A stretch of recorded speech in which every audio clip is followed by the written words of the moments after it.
estaba más abierta y habían más rayos y fotones que se expresaban. Entonces, el área donde uno vive, el ambiente donde uno vive, ¿hay diferencia entre la cantidad de fotorreceptores que uno puede recibir en el cuerpo?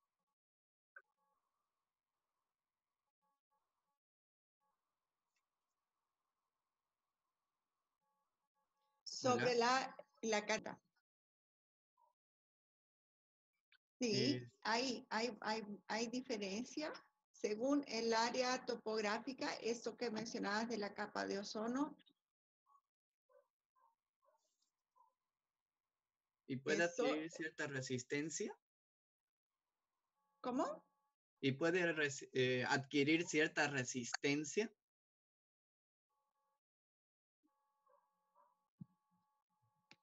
A ver, los factores externos ambientales, pues, lo de la capa de ozono, vamos por esa parte. Ha recuperado, pero hay tiempos y hay zonas donde han habido esos agujeros, ¿no? Con destrucción de la capa de ozono. Y eso se ha dado más en la zona de la Antártida y, o sea, en el Polo Sur, en la zona de Australia. Ahora bien, hay días, sí, que hay más radiación que otros. Aparte de la hora, de todo eso que les mencioné, sí hay mayor radiación y menor radiación. Y eso en algunos lugares donde el cáncer de piel es un problema de salud pública, como por ejemplo Australia, volvemos a tomar este lugar como ejemplo, así como aquí el tiempo nos dice cuánto que la temperatura y el porcentaje de humedad, en estos países también se cuantifica la cantidad de radiación que hay, radiación ultravioleta B y A, y en algunas partes de Brasil que también tienen estos, digamos, monitores. En cuanto a los receptores, el principal receptor de los rayos ultravioleta es la melanina. Entonces, es cuando uno se broncea, teóricamente a un cierto grado va a ir absorbiendo, es por toda esa absorción de los rayos ultravioleta y se va estimulando más melanina. Entonces, ahora si racialmente tú puedes mejorar esa tolerancia a la radiación, no hay. Lo único que te mejora son los protectores solares. Ahora, hay unos protectores solares ahora que se hacen, que son por vía oral, que no reemplazan los protectores solares tópicos, pero sí ayudarían a capturar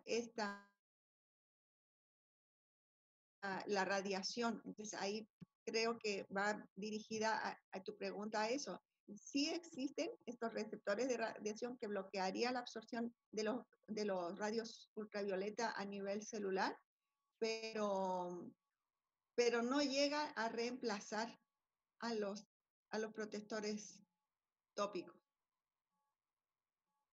Muchas gracias, doctora. Ya, de nada. Muy bien. Entonces, vamos a empezar a dictar nuestra clase. Y aquí vamos a hablar de varias enfermedades. Todas, excepto una, que se las voy a mencionar cuando la pasemos, están en el libro y están muy bien descritas. La enfermedad de Hansen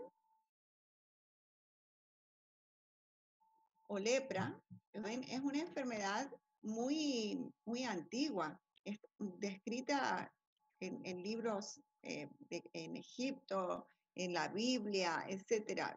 Esta es una enfermedad muy, muy antigua y es una enfermedad muy estigmatizada.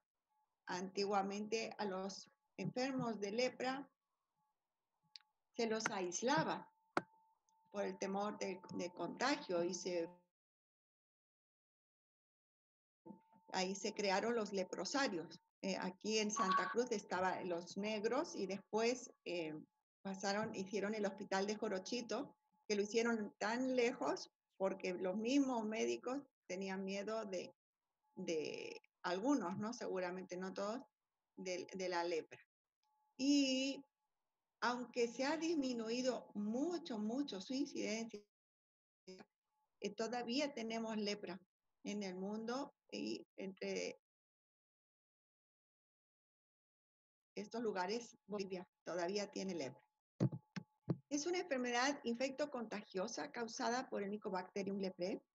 Afecta la piel, el sistema nervioso periférico y eventualmente la forma leprótica puede ser sistémica. Afecta a todas las razas, es más frecuente en adultos, se presenta en todos los climas y lo único que sí actualmente predomina en los países subdesarrollados. El mecanismo de contagio más probable es la acción, aunque todavía hay algunos autores que postulan la hipótesis de que sería también a través de la vía oral. La teoría cutánea es la menos aceptada. Entonces, eso es algo muy importante para tomar en cuenta y también el hecho de que requiere un contacto íntimo y muy prolongado entre un paciente contagioso y su huésped susceptible. Contrario a lo que la gente pensaba en la época, cuando se hacían los leprosarios, etcétera, el contagio de la lepra es muy difícil. No es como lo que tenemos ahora con el coronavirus. Necesitas un contacto de mucho tiempo. Y no todos van a contraer lepra. Y los que contraen lepra dependiendo de su condición genética, su susceptibilidad genética, van a desarrollar el tipo de forma clínica. Vamos a utilizar la clasificación de Chopin para entender las más clínicas de la lepra. Esta es la más simple. La forma indeterminada, la forma tuberculoide, la forma dimorfa y la forma lepromatosa. Hay otras variantes clínicas, que eso está también en su libro, y dentro de esta gran clasificación también hay subclasificación. Pero otra vez recordamos que estamos aprendiendo lo más básico, lo más importante. Para la OMS hay dos grupos. Está la pau bacilar, que es no contagiante, y en ellas está la forma tuberculoide y la forma indeterminada. Y las multibacilares son contagiantes, la forma dimorfa y lepromatosa. ¿Me disculpan un minutito, por favor?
Perdón, decíamos que la forma pau bacilar es no contagiante y entre estas está la tuberculoide y la indeterminada.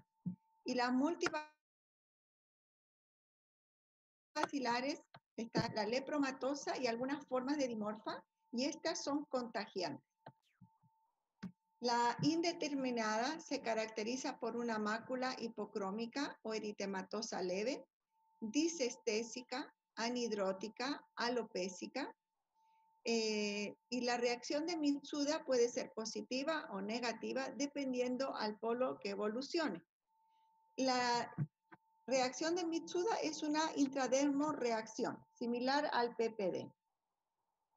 Este tipo de lepra se da más en niños. Es muy difícil de diagnosticar, a no ser que sea un país endémico, que uno esté buscando casos de lepra, o que sea un contacto con lepra, ¿no?, dentro de la familia. La forma, les voy a mostrar aquí la foto. Esto que ustedes ven aquí, esta lesión lineal eritematosa, es la biopsia. Es una biopsia incisional donde ha tomado una parte de la piel comprometida y esta es la piel sana. Aquí tenemos una placa discretamente eritematosa.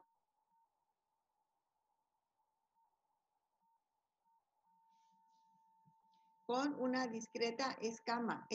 Los bordes son difusos, podemos describir así. Si hacemos una prueba de tacto o de temperatura, pues ahí vamos a ver que hay una disestesia, hay una disminución de la sensibilidad. La forma tuberculoide, que ya hemos dicho que es paubacilar, o sea, no vamos a encontrar bacilos, ni en la baciloscopía, ni en las lesiones cutáneas. Las lesiones son circunscritas, anestésicas, se presenta como placas infiltradas, eritematosas, anulares, de bordes bien definidos. Pueden haber nódulos brillantes. También pueden presentar neuritis en el trayecto del nervio afectado, manifestándose con debilidad, dolor, hormigueo o parálisis. La reacción de Mitsuda será positiva y la baciloscopía va a ser negativa. La forma dimorfa o borderline se presenta como placas y nódulos eritematosos diseminados. Presenta también una sensibilidad alterada. La sensibilidad alterada se refiere a que hay una disminución de la sensibilidad. La lepromina, o sea, la reacción de Mitsuda va a ser negativa o débilmente positiva, dependiendo a qué polo va a ir este paciente. Por eso se llama dimorfa o borderline. Y la baciloscopía es variable. La forma lepromatosa es la forma que potencialmente puede hacerse sistémica. Afecta principalmente el sistema nervioso periférico, el sistema retículo endotelial y el sistema óseo. La forma difusa de la lepra lepromatosa se presenta como una piel lisa, brillante, que luego se vuelve atrófica y escamosa. La forma nodular presenta placas y máculas eritematosas, violáceas, anestésicas o hiperestésicas, diseminadas, mal definidas. Predominan en la cara, pabellones auriculares, tronco y la región glútea. Se caracteriza también por tener un engrosamiento de los troncos nerviosos. La destrucción del tabique nasal, y hay una destrucción también de la parte del tejido óseo a nivel de las falanges distales. La reacción de Mitsuda va a ser negativa y la baciloscopía va a ser positiva, tanto de linfa como en el estudio histopatológico. Aquí tenemos nódulos, áreas placas infiltradas, eritematosas en la región de la frente,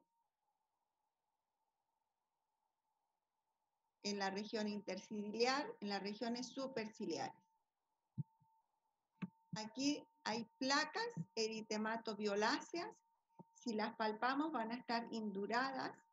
Y hay unas aquí que son características que se llaman foveolares porque tienen como un clareamiento al centro. La hipoestesia o anestesia va a estar aquí al centro de la lesión. Esta es una facies leonina de la lepra lepromatosa. Es una piel infiltrada con una coloración acastañada, cobriza, mejor dicho. Esa coloración cobriza se presenta en la lepra, pero también puede presentarse en un paciente que está en tratamiento con clofazimina. Y hay un infiltrado en los pabellones auriculares. Hay una madarosis, una bilateral. Y fíjense cómo el pelo del cuero cabelludo está conservado, ¿no? Hay una, la cabellera, ¿no? El bacilo tiene predilección por las áreas frías y el cuero cabelludo es una área muy irrigada, entonces con calor, entonces es donde menos están a nivel del cuero cabelludo. Y aquí, fíjense en los pabellones auriculares, cómo está infiltrado. Este es un lugar importante, porque más se hace la vaciloscopía de linfa, perdón. Aquí también tenemos placas eritematoacastañadas, infiltradas en la frente, en las regiones malares, infiltración en los lóbulos de las orejas.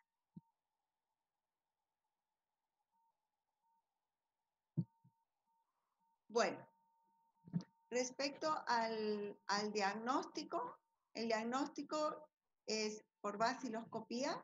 Vamos a pedir una vaciloscopía de linfa y esto nos va a servir como diagnóstico, pero sobre todo como clasificación. La reacción de Mitsuda o lepromina, que es lo mismo. La histopatología es fundamental para el diagnóstico y serología que en nuestro medio no hacemos. El tratamiento es poliquimioterapia, damos Dapsona 100 miligramos al día, clofazimina 50 miligramos al día y rifampicina 600 miligramos al mes, que es supervisado. El tratamiento es gratuito, igual que el de la tuberculosis, y los pacientes acuden a los centros de salud donde una vez al mes se les da la toma de la rifampicina y se llevan a sus casas el resto de la medicación. En nuestro medio, el lugar de referencia es el Hospital de Jorochito. Para los pacientes pauvacilares son 6 meses de tratamiento y para los multivacilares son 2 años de tratamiento. Ahora, hemos dicho que la alteración neurológica se caracteriza sobre todo por hipoestesia o anestesia. Ahora, hay una forma reaccional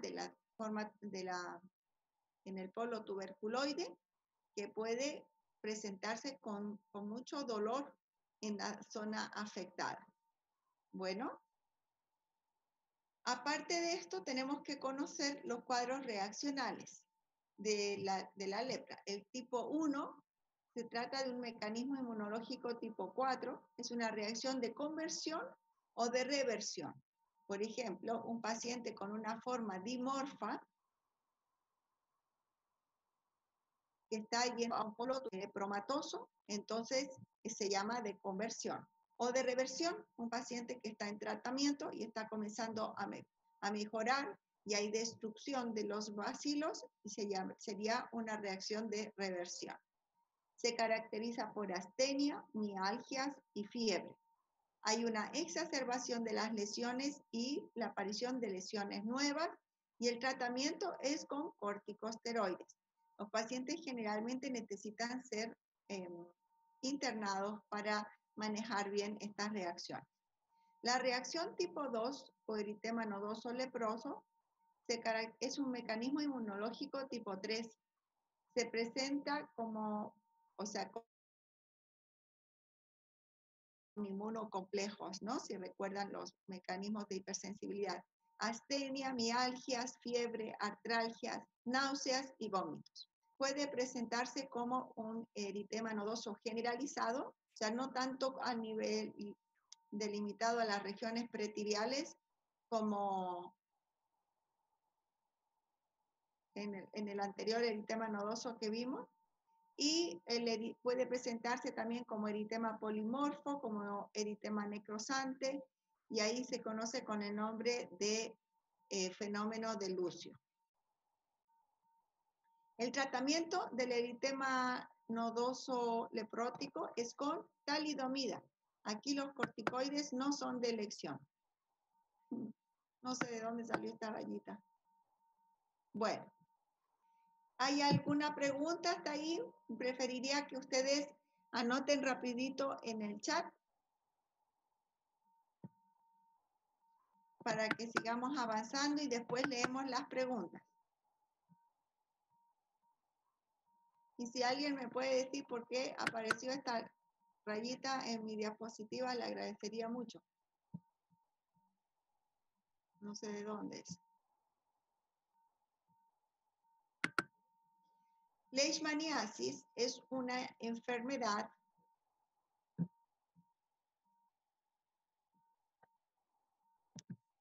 muy frecuente en nuestro medio. Váyase.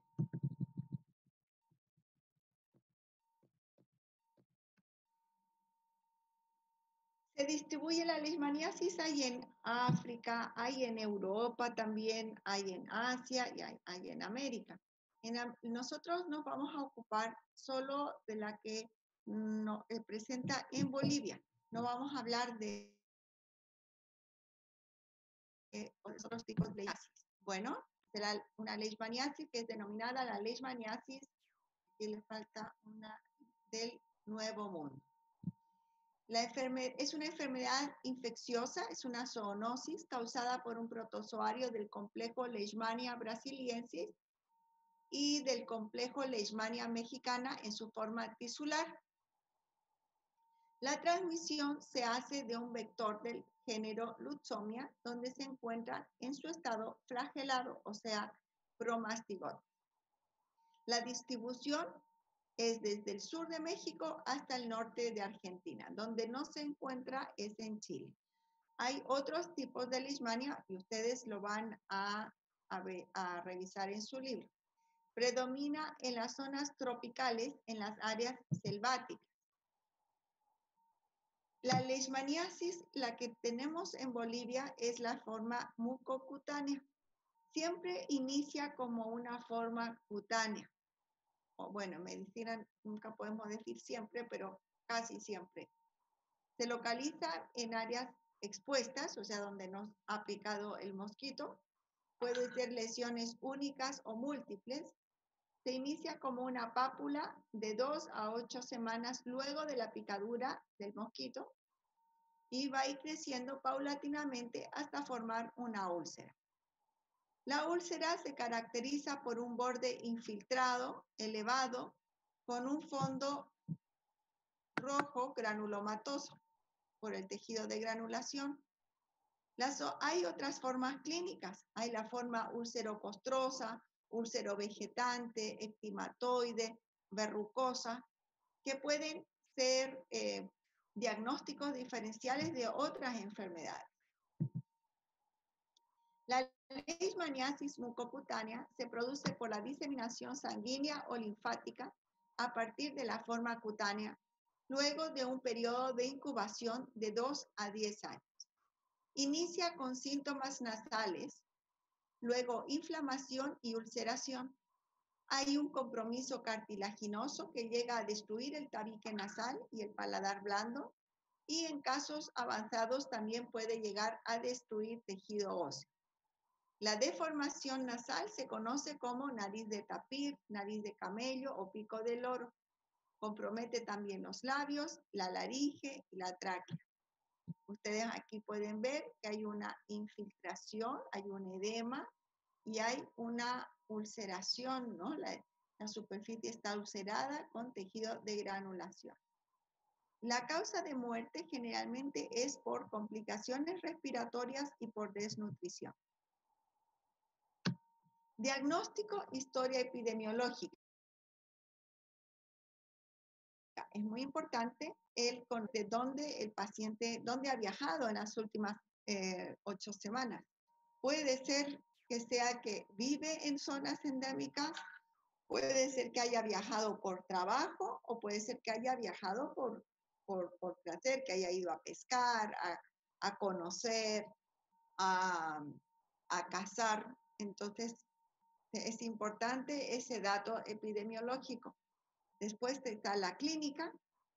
Después tenemos, importantísima, por supuesto, el frotis, en que vamos a tomar la muestra de los bordes para observar los amastigotes, el cultivo, la prueba de Montenegro, ELISA y biopsia. Para nosotros lo más importante con fines de diagnóstico es la biopsia, el frotis, la clínica y la historia epidemiológica. Cultivo aquí no están haciendo, creo que Cochabamba en La Paz hacen, no recuerdo, y ELISA sí hace. Entonces, estos exámenes se hacen en Cenetrop. El tratamiento, antimoniales como el glucantime para la forma cutánea, miltefosine también, y la anfotericina B en la forma mucocutánea. Aquí tenemos ya una secuela de una leishmaniasis mucocutánea con destrucción del paladar.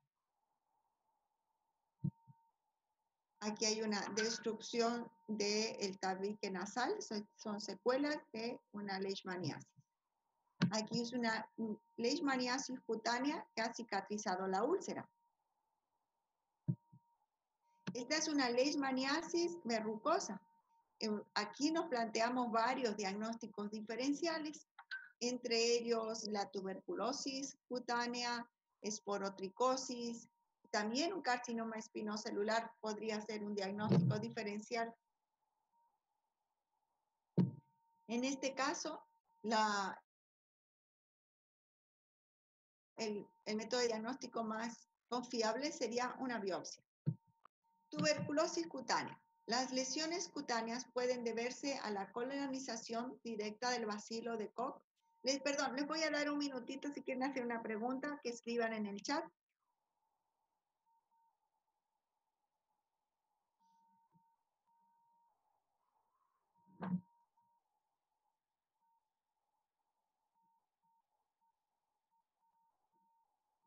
Ya, todas vamos a responder al final, mejor.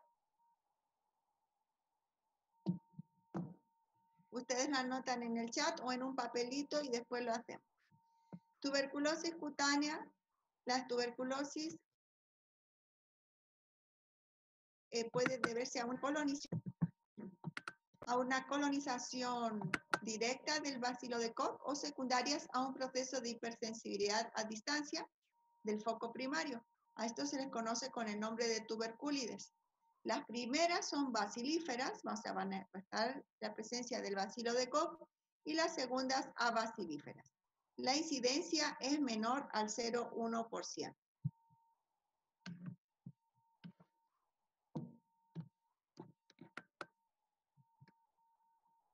Formas clínicas de la tuberculosis cutánea. El chancro tuberculoso se caracteriza por una pápula o un nódulo con una linfadenomegalia satélite. Puede curar espontáneamente. El lupus vulgar es una placa eritematosa o placas eritematosas con una atrofia central que se localiza más frecuentemente en el rostro. La tuberculosis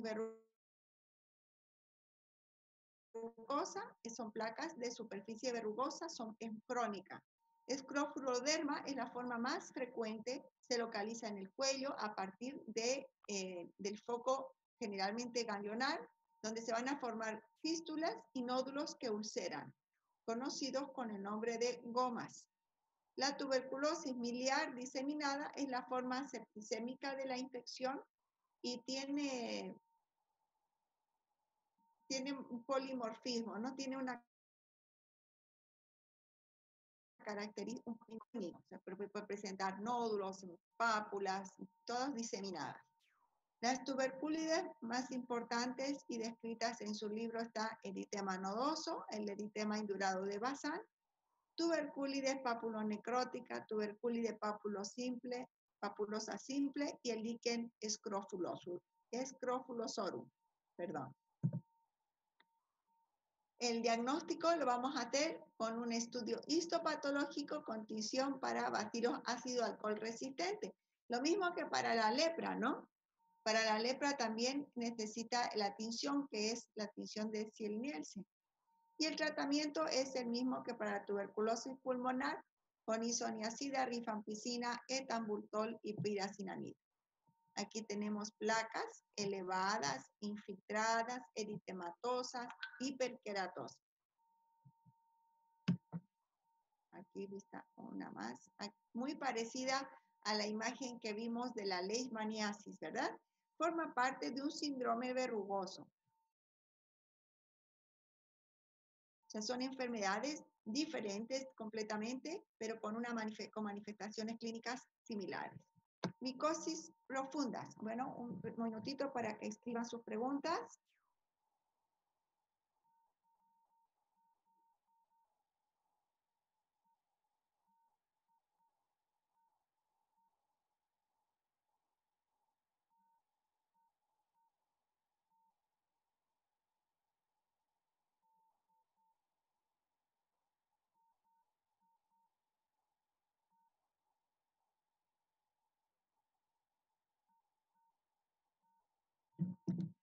Se llaman micosis profundas porque afectan tanto las capas más profundas de la piel como tejidos adyacentes como músculo, tejido cartilaginoso, tejido óseo, y también pueden afectar otros órganos, pulmones, pueden ser hígados, pueden ser sistémicas.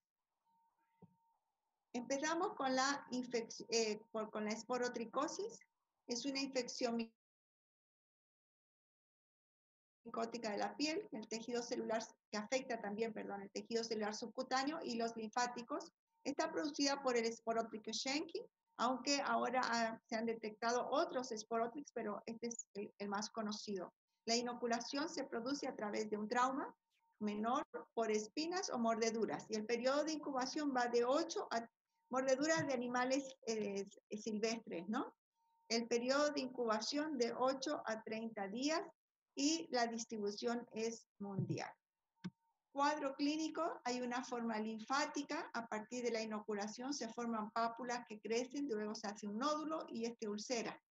Estas lesiones van a ir siguiendo el trayecto del vaso linfático y drenando al exterior y a la zona de la lesión primaria. También se forma como un rosario.